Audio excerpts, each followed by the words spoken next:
Auburn's quarterback situation could get fascinating in the next few weeks.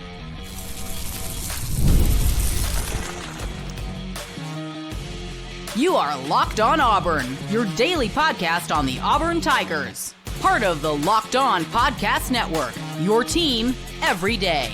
Yes, welcome on into Locked On Auburn, your daily Auburn Tigers podcast. I'm your host, Zach Blackerby, and thank you so much for making Locked On Auburn your first listen every single day. What's next on Alex Golesh's plans? We discussed that, as well as Kyle's thoughts, and I have more thoughts on his presser from yesterday. But Kyle, the quarterback room, it's already interesting, especially when they have to wait a month before they can officially enter the portal. I'm sure you'll see announcements and stuff, both from Auburn players and just throughout the country of like, hey, I intend to enter the portal next month, but we're kind of in limbo for a good bit. But regardless, with Deuce Knight, Jackson Arnold, Ashton Daniels, all sitting on the roster right now, National Signing Day a day away. It seems like Auburn's going to get their quarterback. I know there was talk about Falzone flipping to somewhere else. It sounds like he's very excited about the hire. But let's throw in another element. Alex Golesh coached a very productive quarterback at South Florida and Byrum Brown this season. Threw for 3,100 yards. I mean, a stud throwing it, running it, whatever. And he's got a year left of eligibility. And we see this throughout college football all the time now, where these quarterbacks that have a year or two left of eligibility, that have success at a lower level, they follow their offensive coach to the next place. We've seen that. I don't think it would be out of the question for Golesh to want Byron Brown to come to Auburn with him. Is it a coincidence also that they're insiders at South Florida, or their message board moderators have said that he's going to announce soon his intentions to enter the transfer portal? That would not be a coincidence. I mean, I don't know. Anytime a coach leaves, the better players sometimes they're gonna go in the portal, even if they don't follow that coach. So that's not necessarily that surprising. But you have a very productive quarterback for 3 years. He got injured last year, but he was really good the whole time he was basically there. I'm trying to think from Alex Golesh's standpoint. I'm stepping into the SEC, and I know this program wants to win like right now, and I want to win right now too. So like, what's my best option? Is it to go with Ashton or Deuce, or is it to bring my guy who I know knows my system and can throw for 3,000 and run for 1,000? And he did it against, some of the top competition they played as well, like the Miamis and the Floridas that they played. He still had, really productive games, even without like the elite talent, comparison. Well, yeah, and a lot of people say, oh, well, he did that in that conference. I'm like, well, hold on. There's been 12 players to ever throw for 1,000 and rush for 1,000 in a single season. 12. Yep. 12. And Byron Brown is one of them that did it just this season. So against Florida, he was 23 of 36 for 263 and a touchdown, and he had 17 rushes for 66 yards. And against Miami, he was 20 of 36 for 274 yards, a touchdown and an interception. Didn't have a good rushing game there. So, but I mean, that's two. And then, I mean, you mentioned 2024 got banged up. 2022 just played in 4 games, so he's able to get redshirted. That's why he's a senior that still has a year left. But in 2023, his first season as a starter, threw for 3,292, so just shy of 3,300 yards, and ran for 809. Yeah, his first year as a starter. And so he almost went 3,000, 1,000 in his first year there. 11 rushing touchdowns too. He's so good. The guy's good.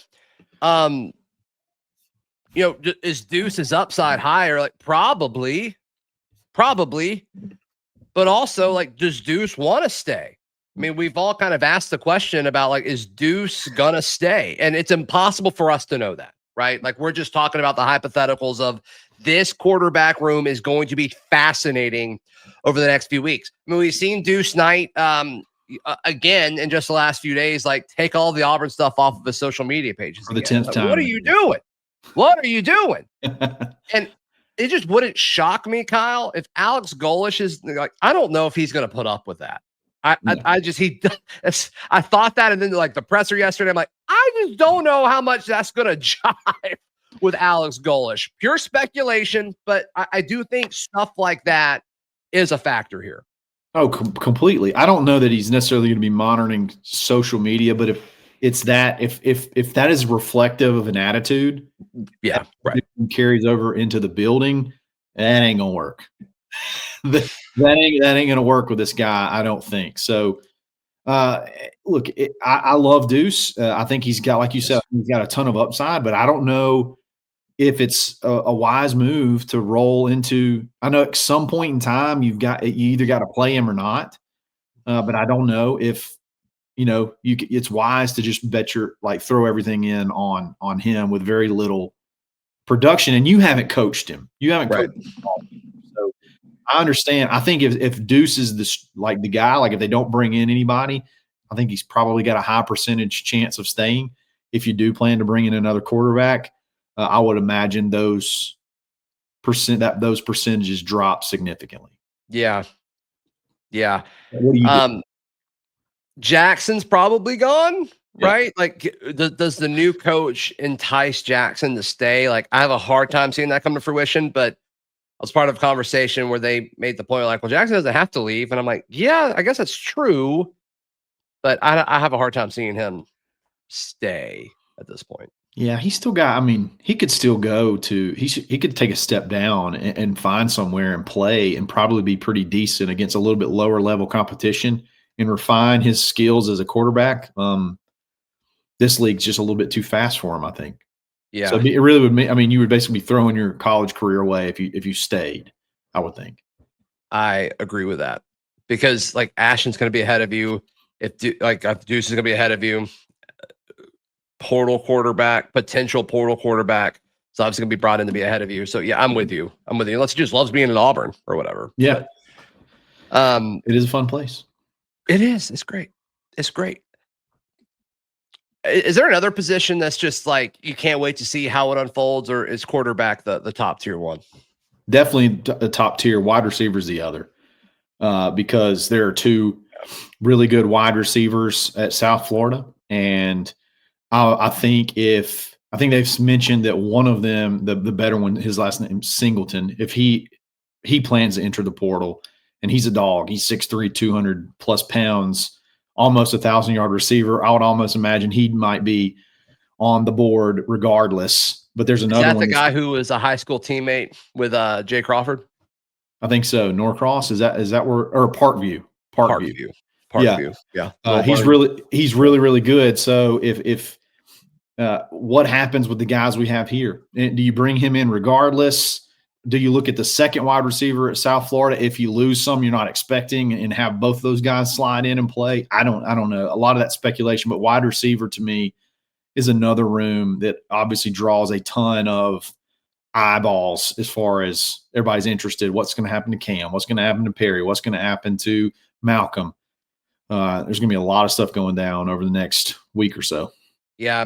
The time of us recording this, like there's still questions about other things on the staff, and we'll touch on that later in the show today. But his presser yesterday, it showed me, a different style than what we've grown used to over the last few years. And I think it's pretty dang refreshing. That's next right here on Locked On Auburn.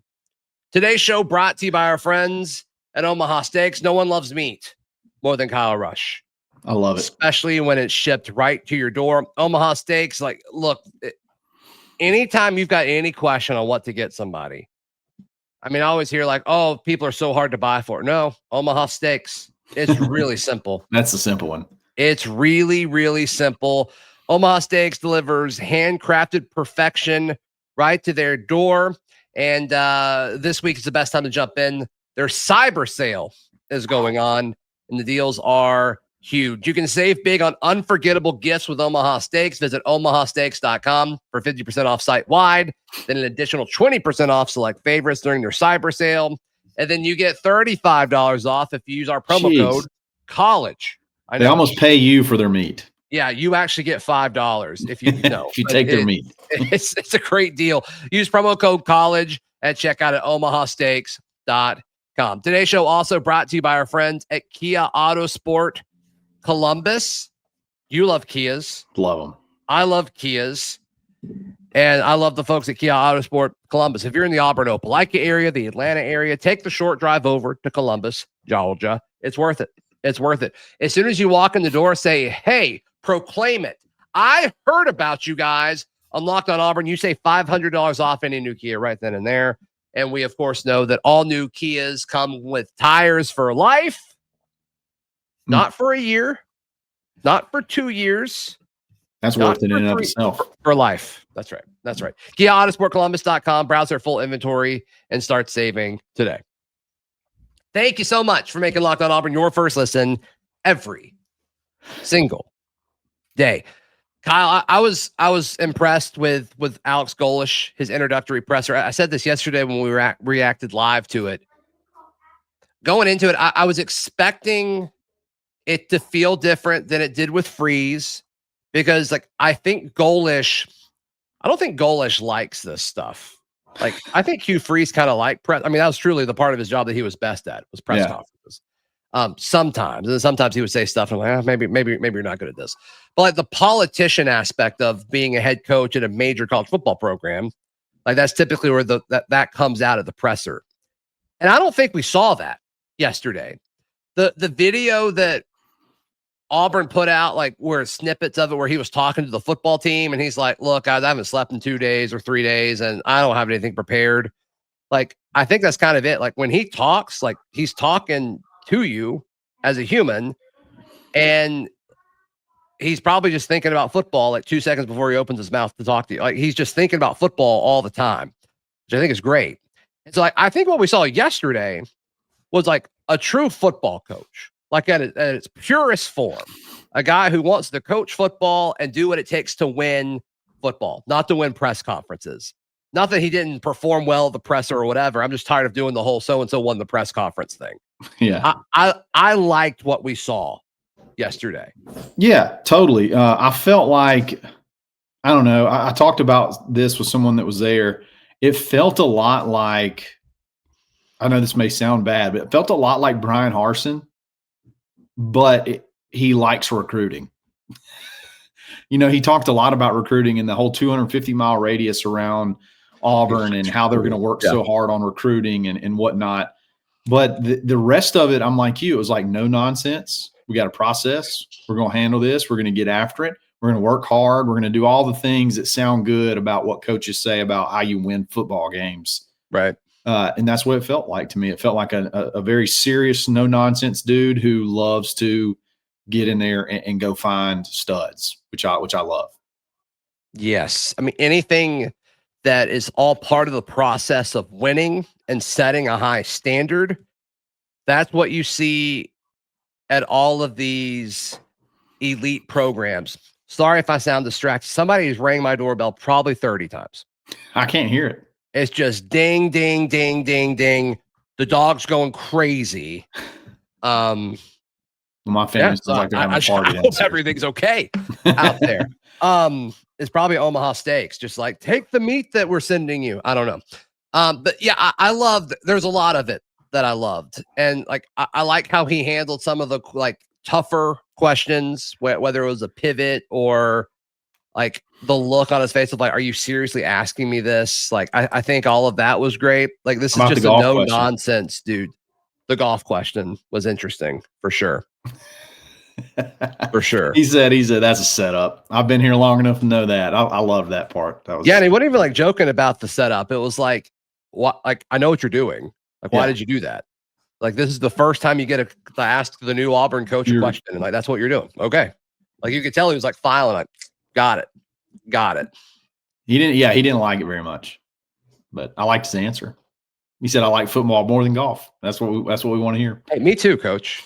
Me too. Do you like football more than golf? I don't know. Yeah. It's close. As you're wearing golf gear. Did you just get back from the course? It's close. Is that why we had to push it back 30 minutes? No, I had to run some errands, but I don't know. No issue with me.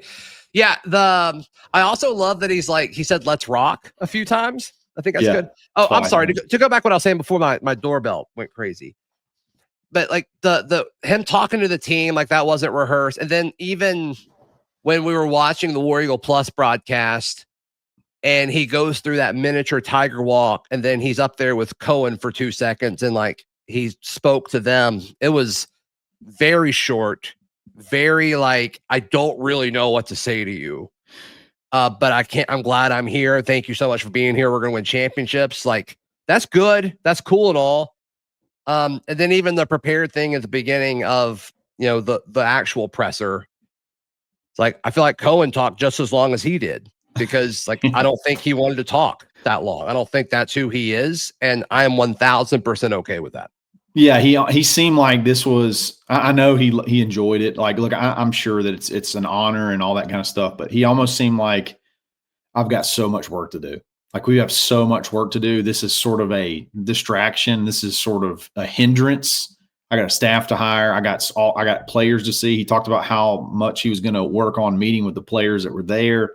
Like I know they got other staff meetings at 2:30 that afternoon. Like they had stuff they had to do. So there was a lot going on with what little that he gave us. I'm with you. I thought he did a really good job. I like that he doesn't say me and I, like hardly ever. It's always we.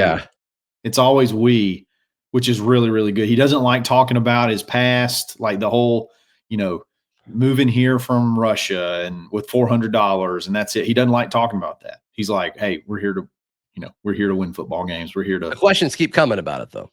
Yeah, exactly. And he sort of deflects from all of them. The clarifying question is like, are you asking me if I thought I would be here when I thought about being here when I was 7? Yeah. No. It's like, no. I was just trying to find a Nerf ball or something like that. Yeah. It's part of it, though.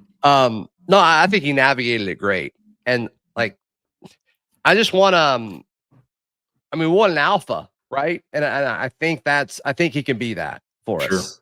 I think he can be that for us. And I think we're going to see it early. I love the quote about we're in a race against ourselves because he wants to win right away, which I'm so glad. Like, I don't know. There's no patience. He didn't say patience one time.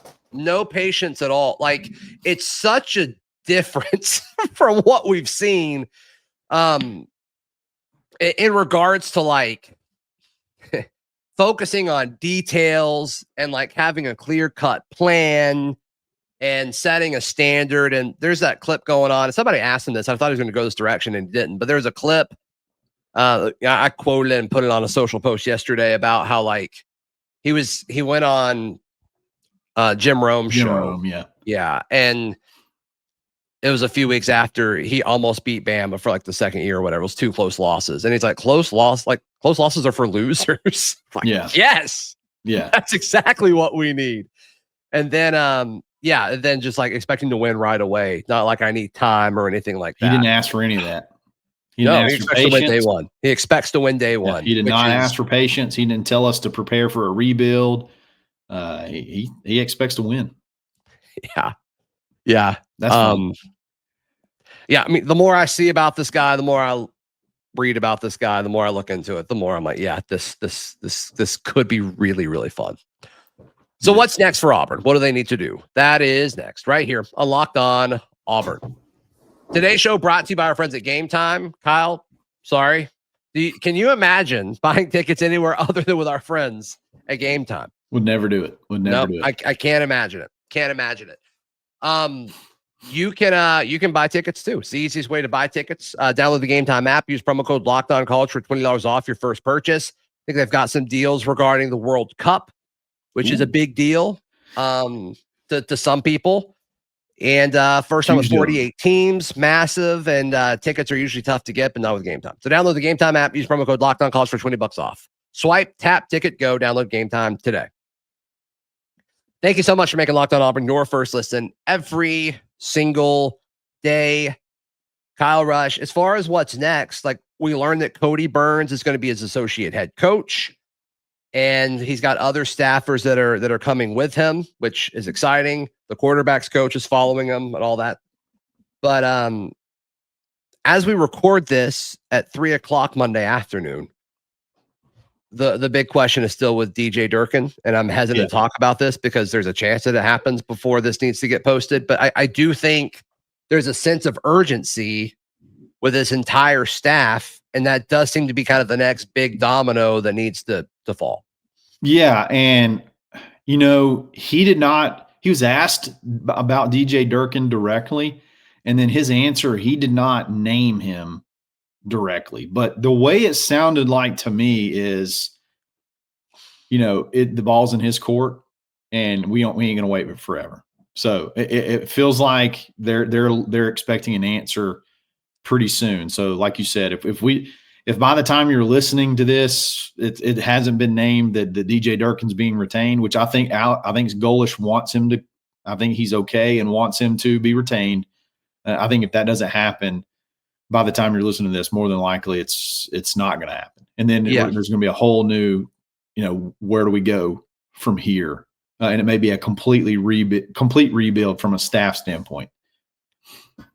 Which I think we should be okay with. I understand that we love DJ Durkin and all that. I think, if DJ is looking elsewhere or he feels slighted, like he should have been the guy, like he doesn't need to be here. And I don't blame him for feeling that way, by the way. Totally. Especially if, it sounds like Cohen offered him in the middle of the night, offered Golesh. And if Durkin had thought that he kind of had it, and then that happens in the middle of the night, like Sunday morning, I'd be upset too if he felt like he had it. And we don't know what those conversations looked like, but we have heard that Durkin thought that he was going to get the job. We have heard that from a few different people. Yeah, which would make sense as to why, you may have been okay with one scenario as being on as a defensive coordinator, and then all of a sudden it seems like there's an issue when it's an offensive coach, and you should have, in theory, more autonomy. Right. So Kodi Burns being associate head coach, that also to me is because that title was floated around as far as what DJ could become under, on the John Summerall staff. So if that staff were to have materialized, so right. I don't have very high hopes that that he's gonna be retained, but. And I think I'll get over it because I'm going to be sad. Because you just think about, I guess, just in a vacuum, you think about wasted it. It would be awesome. Yeah, we wasted, but it'd be awesome to have Alex Golesh's offense paired with the DJ Durkin's defense, and you don't think about all the dynamics that go into the team aspect of it, the leadership aspect of it. Could there be a little bit of a division, like players that may have bad feelings because they wanted DJ to be the guy? There could be all kinds of things. And the only person that could remedy that's DJ Durkin, in my opinion. So that's true. There's nothing Alex Golesh could say to DJ Durkin to change that. No, I don't think it has to come from him. So I don't know. We'll see what happens. Yeah. Kenyatta Watson sounds like he's going back to Boston College. That's where he's an alum. Yeah, played there. I can't remember the guy's name they brought in that'll be him, basically, the new Kenyatta, but I like what I hear about him. I think he's from Carver, maybe in Birmingham. Okay. He's real tight with, is it Madhouse? Is that who it is in Birmingham? Okay. Gotcha. And he was on Alabama's recruiting staff, so I think he could do a really good job, just like Kenyatta Watson. I just want to say, you came on when Kenyatta Watson was hired, and you made some pretty big claims about how important he would be, and I just want to say you nailed it. Yeah, he got it. A lot of people said a lot of crappy stuff to you, and you held firm, and you nailed it. So I just want to say well done on that call. He brings his own, he brings a lot of fanfare with him, and he did exactly what we thought he would do. He brought in the studs. So you got to replace that. Yes, and so we'll see how Alex Golesh navigates that, and of course signing day will be tomorrow as well. So crazy first week for Alex Golesh. I can't imagine being his when's he can't sleep. When's he supposed to sleep? It's can't do crazy. it. Crazy. And Good for him. Good thing there's no tea time that he's obligated to. So he's good to go. That's true. That's true. Kyle Rush, how can people check out everything you've got going on? Absolutely. Go over to thebarnauburn.com or the Barn Auburn on YouTube. You can sign up for our different membership tiers there, one including the message board access, and then all of our bonus content that we're dropping, or the Barn Podcast Network, anywhere you get a podcast. Please like the video, please subscribe, and we will see you next time. This has been Locked on Auburn.